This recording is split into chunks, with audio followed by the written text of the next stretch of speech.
Braves and Astros get set for Game 3 of the World Series tomorrow night at Truist.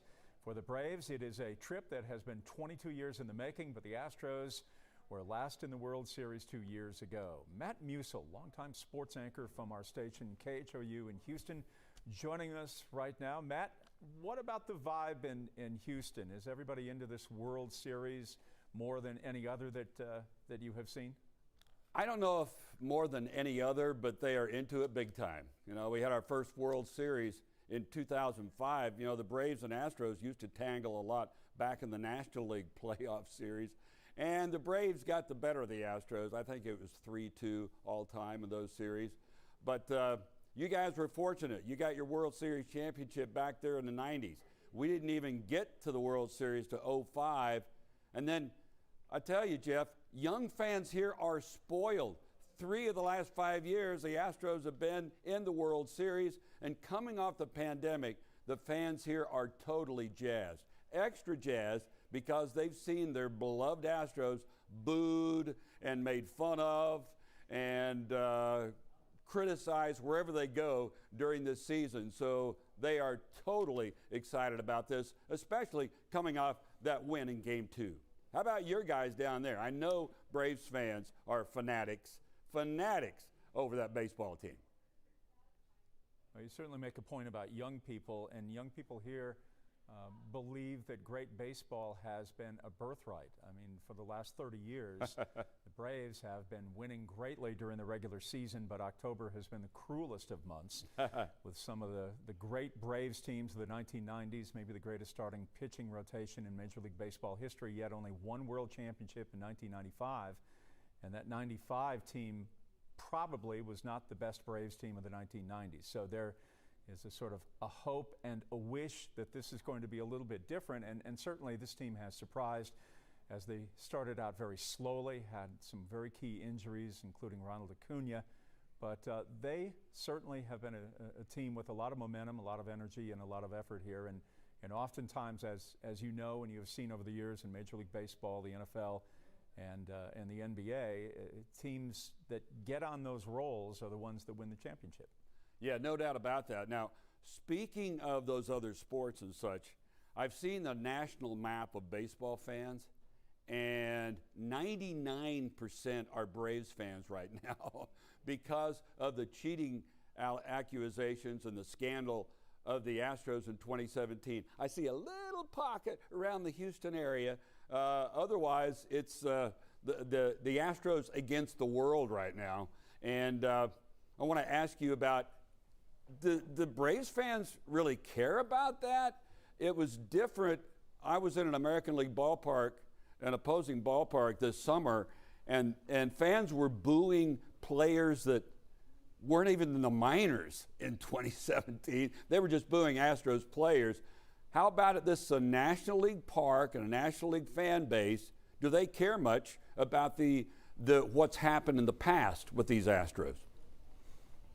I don't really, I don't know, I can't speak for the collective certainly, but I don't get a sense of that sort of good versus evil here. I don't get the same sense that you might in Los Angeles, or I know when the Astros went to New York to begin the season, they really took a lot of abuse from fans there, but I don't sense that. Atlanta's a little bit of a different place. This is not like, you know, Chicago or Boston or New York, or Philadelphia, those kinds of cities with a long memory about sports. I think sports oftentimes here through the generations is viewed in the context of going to a concert, going to a play, and that is, you know, we're greatly entertained by it here, but, you know, it's not a generational thing here. It's not the same as you see in the Northeast, and I don't know if Houston's like that, but the similarities between Houston and Atlanta are real.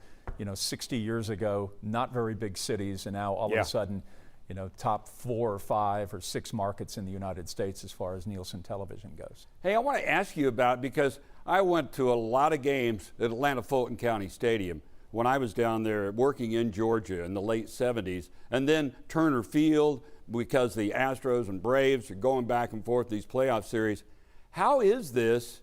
How did the fan base like the fact that it's a suburban baseball team now? The Marietta Braves, it would be like for us have the Sugar Land Skeeters That's where the major league team is, not downtown. To me, it seems odd being an old school guy. I think of Atlanta sports downtown, but what's it like? What's the vibe there? I understand this is a beautiful stadium, and they've done a great job of building out around it.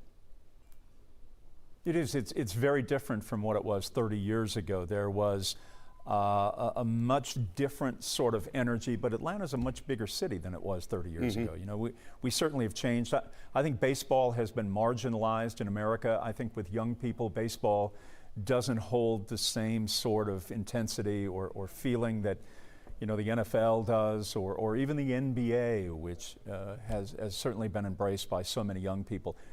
I think there's a different element of that. But yeah, there is a political dynamic, as there is with everything in the United States these days. And with the Braves moving out into what's called Cobb County, into suburban Atlanta, it has created some hard feelings, to put it mildly, with City Hall here. And there is that dynamic, and it is one that we've kind of kept an eye on. And you know, it is different. It's different from 1999, or it's different from 1991. You know, you know, with Turner Field no longer part of the equation, or Atlanta Fulton County Stadium, it is different. But you know, the Braves were number 2 as far as attendance go in Major League Baseball, so they have an enormous fan base, and a passionate one as well.